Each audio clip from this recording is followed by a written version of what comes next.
Here's a question worth sitting with for a second. You've spent money on clothes, real money, not just a few cheap pieces. And yet, something about the final result still reads as slightly off. Not cheap exactly, but not polished either. Not the way you imagined it looking when you bought it. Not the way it looked on the hanger. Most women assume the answer is spending more, buy better brands, invest in designer pieces, go higher on the price tag next time. Here's what's actually happening. The pieces themselves aren't the problem. The selection criteria are. You've been evaluating clothes based on what they look like on a hanger or on a mannequin built for someone else's frame entirely, and the specific details that make something read as expensive on an average body are different from the ones that make it read expensive on yours. 6 pieces today. Not 6 things to splurge on, 6 things to buy completely differently. Each one comes with a specific check. Something you can run in the store before the purchase that tells you whether this particular version of this particular piece is going to read as elevated on your frame or just expensive enough to sting when it disappoints. And number 1, the piece we're building toward, is the one purchase that changes how everything else you already own reads. One piece bought correctly, elevating a closet you already have rather than replacing it. Stay for that one. Let's start with the detail that's doing the most damage on almost every piece you currently own, and you've probably never once thought to check it. But here's the piece of context worth carrying through every single section today. The expensive signal is not a price signal. It's a proportion signal. A stranger across a room doesn't know what anything cost. They see fit, fabric behavior, and coherence, and all 3 of those things are completely within your control before you spend a single dollar. Once you see through that lens, the whole exercise changes. You stop looking for what's expensive and start looking for what's precise. And precision on a petite frame is actually easier to achieve than most women think. Piece 6, the wrong fabric weight. Hold a piece of fabric over the back of your hand right now. Not the sleeve, not the hem. Just a section of the fabric draped loosely over your knuckles, and let it go. If it falls, if it collapses against your hand and follows the shape of it, that fabric is going to read as expensive on your body. If it holds itself away from your hand, keeping its own shape rather than draping into yours, that fabric is going to read as cheap. Every time, on every frame, but most visibly on yours. Here's why this matters more on a petite body than it does anywhere else. On a shorter, more compact frame, fabric behavior is concentrated rather than distributed. A stiff, synthetic fabric that might go unnoticed on someone taller, where it has more surface area to spread across, sits in a tighter, more visible zone on a smaller frame. Every fold, every place it resists the body underneath it, reads as a problem from across a room. This test costs you nothing and takes 5 seconds in any store, and it eliminates more wrong choices than reading a fabric content label ever will. Polyester doesn't automatically mean cheap. Some polyesters drape beautifully. Silk doesn't automatically mean expensive. Some silks are stiffer than burlap. The hand tells you what the label won't. Run this test on 3 pieces you currently own that you never reach for. At least one of them, I'd bet, holds itself away from your hand. That's the reason you don't reach for it, even if you couldn't name it. Now that you know what fabric is doing to your silhouette, there's a second problem sitting at the top of the same piece. And it's the reason even beautiful fabric sometimes reads as wrong. One more detail worth noting about fabric specifically before we move on. The places where cheap fabric shows itself most brutally are the places that move. The areas around your elbow when you bend your arm, the seat of trousers when you sit, the hem of a skirt when you walk. A fabric that drapes beautifully hanging still can reveal its cheapness entirely when the body starts moving through a day. The hand test only gets you so far. When you can walk in it, sit in it, raise your arm, that 5 minutes in a fitting room tells you more than an hour of looking at it on the hanger. Piece 5, the wrong fit at the shoulder. Stand in front of a mirror and find the seam where your sleeve meets your shoulder. Now look at where it actually lands. Is it sitting at the exact point where your shoulder ends and your arm begins? Or is it hanging past that point, drooping slightly down your upper arm, making the fabric sag before your sleeve even begins? That second version is the most common thing on a petite frame, and it's the fastest signal of all to a stranger's eye that something doesn't quite fit. Not wrong size, specifically, wrong proportion. The piece was built for shoulders wider than yours. Here's the thing about shoulder seams specifically. Every other fit problem on a garment has a workaround. A sleeve too long gets rolled, a hem too long gets tailored, a waist too loose gets belted.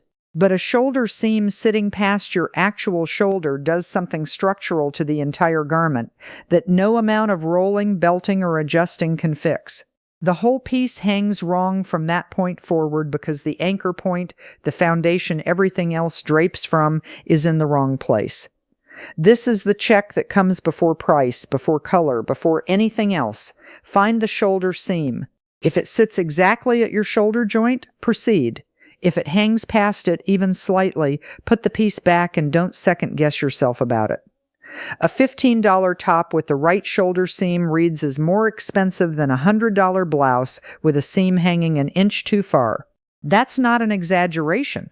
That's how immediately and how loudly a shoulder seam communicates fit or its absence. We fixed the fabric. We fixed the foundation. The next one is the detail most petite women pay for and never correct, and it's costing them the most visible element of the entire look. There's one more shoulder seam truth worth knowing. When you try on a jacket that looks great in the fitting room mirror but feels vaguely wrong in every candid photo, the shoulder seam is almost always the reason. The fitting room mirror is close. It conceals the seam's position. A candid photo catches the silhouette from the outside, the way a stranger sees it, and a seam sitting half an inch past your shoulder reads clearly for what it is, a piece built for someone else. Piece 4, the wrong hem length. Picture the last piece of clothing you bought that you loved in the store and felt slightly wrong in at home. The hem was probably at least part of it. Standard garments are hemmed for a body that's several inches taller than yours. That extra length doesn't disappear on you. It pools, stacks, drags, or simply sits at a point on your leg or wrist that it was never meant to sit at. And a hem at the wrong point doesn't read as too long. It reads as unfinished, as slightly careless, as a detail the wearer didn't attend to. That's the specific visual signal that communicates inexpensive dressing more clearly than almost anything else. Not the brand, not the fabric, the hem sitting at the wrong point. The correction costs less than you think. A basic hem alteration at most tailors runs $15 to $25 depending on where you live and what the fabric is. On a pair of trousers or a skirt, that single alteration transforms a piece that reads as almost right into something that reads as precisely right, and precise is expensive regardless of what it cost on the rack. Here's the habit worth building. When you buy anything with a hem, pants, skirts, dresses, coats, sleeves, build the tailor trip into the budget before you buy, not after, when it feels like extra money on something you've already spent. Before, when it's simply part of the real cost of that piece. A $30 skirt hemmed correctly beats a $100 skirt dragging at the ankle. And there's a second hem detail specifically relevant to your frame, the sleeve hem. Most petite women hem their pants and never once think about sleeve length, but a sleeve that extends past your wrist, covering your hand, does the same visual damage at the top that a dragging trouser hem does at the bottom. Check sleeves the same way you check hems. The fabric should end at your wrist bone, not past it. 3 details down. Every single one can be checked and corrected before you spend anything significant. The next one is the mistake hiding in the design of the piece itself, and it's one most women never think to look at. Piece 3, the wrong scale of detail. Buttons. Not as a decoration, as a scale indicator. The buttons on a standard blouse were sized for an average frame, specifically to look proportional against the width of chest and the length of bodice designed for someone taller and broader than you are. On your frame, that same button reads larger, not dramatically, but enough. Enough that a button front blouse with standard size buttons can read as slightly costume-like on a petite body, where those buttons occupy a larger percentage of the visible real estate. This applies to more than buttons: lapels on blazers, pockets on jackets, collar points on shirts. Every design detail on a standard piece was scaled to a body with more surface area to absorb it. On a smaller frame, the math changes, and what reads as tasteful on one body reads as slightly heavy on another. You can't always feel this in the fitting room because you're standing close and looking at individual details. Step back. Actually step back to the kind of distance a stranger would see you from. Does anything on the piece feel like it's demanding more attention than the person wearing it? An oversized button, a wide lapel, a large breast pocket, these aren't wrong on their own. They're wrong when they're bigger than your frame can absorb without letting them dominate. The fix isn't avoiding any of these details. It's checking scale before you commit to them. Petite cut versions of standard garments often have details scaled slightly down. This is worth seeking out, not just for fit, but for this specific reason. We're halfway through, and everything so far has been about individual pieces. The next one is about what happens when pieces meet each other, and it might be the most immediately visible issue on the entire list. Piece 2, the wrong color story. Look at what you're wearing right now as one whole image, not as individual pieces. Does it read as one coherent decision? Or does it read as several separate decisions that happen to end up on the same body at the same time?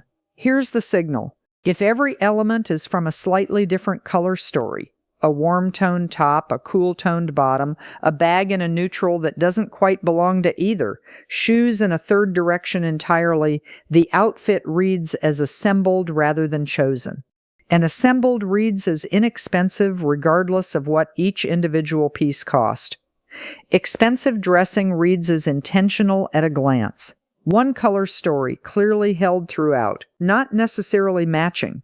A monochromatic outfit can be flat if the tones fight each other, but coherent. Every piece belongs to the same visual world. The most reliable way to build this on a petite frame is to start with one anchor piece, the one item in the outfit you feel most certain about, and build every other choice to live in the same color temperature as that piece. Warm anchor, warm everything else. Cool anchor, cool everything else. The shoes shouldn't fight the top, the bag shouldn't fight the bottom. This is also where tonal dressing does double work on your frame specifically. A coherent color story that runs from shoulder to floor without a hard break at the waist reads as expensive and reads as tall simultaneously. One unbroken column, one clear intention, one visual decision. Two problems solved with the same habit. 5 pieces down. Here's the one that changes everything else you already own.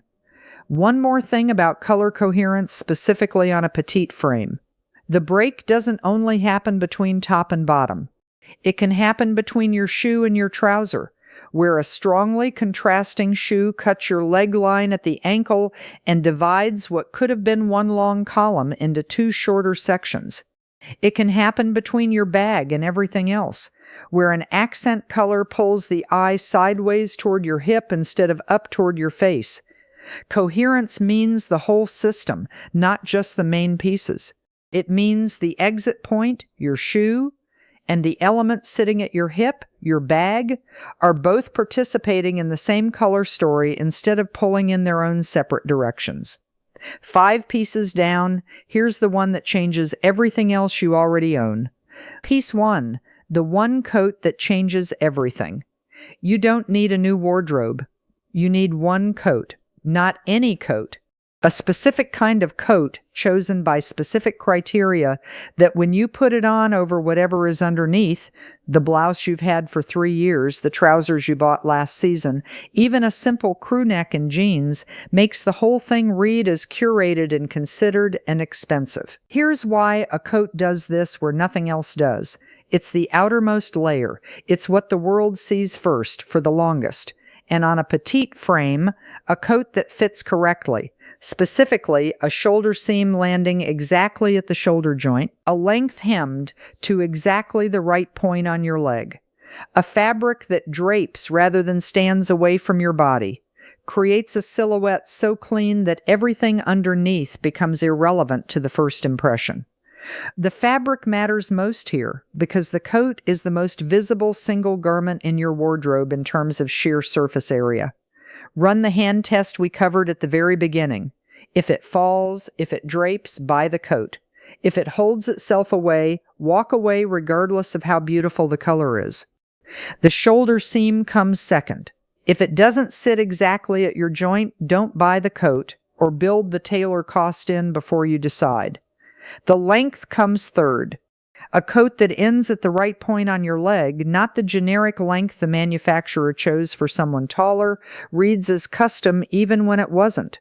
This is a tailor trip. This is the $20 alteration that makes a $200 coat read like a $1,000 one. And the color matters last, not first, because the right neutral coat in a color that belongs to your tonal world, not just a standard black or camel, but the specific temperature of neutral that lives in the same world as everything else you own, will work over every other piece you have in a way that a coat chosen for color first rarely does. One piece, checked correctly, bought for what it does to the whole system, not just what it looks like on the hanger. That's the whole shift, from buying pieces to buying a wardrobe. Bonus, the system behind the 6 pieces. Before we wrap up, one more thing worth knowing that connects everything we just covered. The expensive signal isn't one thing. It's the absence of cheap signals. And cheap signals are almost always proportion problems in disguise. Fabric standing away from the frame, a seam hanging past the shoulder, a hem at the wrong point, a detail too large for the body it's sitting on, a color story assembled accidentally. Every single one of those reads as cheap not because it cost less, but because it doesn't fit the frame wearing it. Buy for your frame, not for the hanger. Check before you spend, not after. And build one piece at a time, starting from the outside layer in, because the coat changes everything underneath it, and everything underneath it matters more once the coat is right. Conclusion. Expensive was never about the price tag. It was about how precisely everything fits the specific body wearing it. And on your frame, precision is available for a lot less than you've been led to believe, if you know what you're checking. Which of these 6 surprised you the most? Tell me in the comments, especially if it's one you've been getting wrong for years without knowing why. And stay close, because next week we're going into blouse mistakes specifically. The 6 ways a blouse can quietly work against a petite frame and the exact versions to buy instead.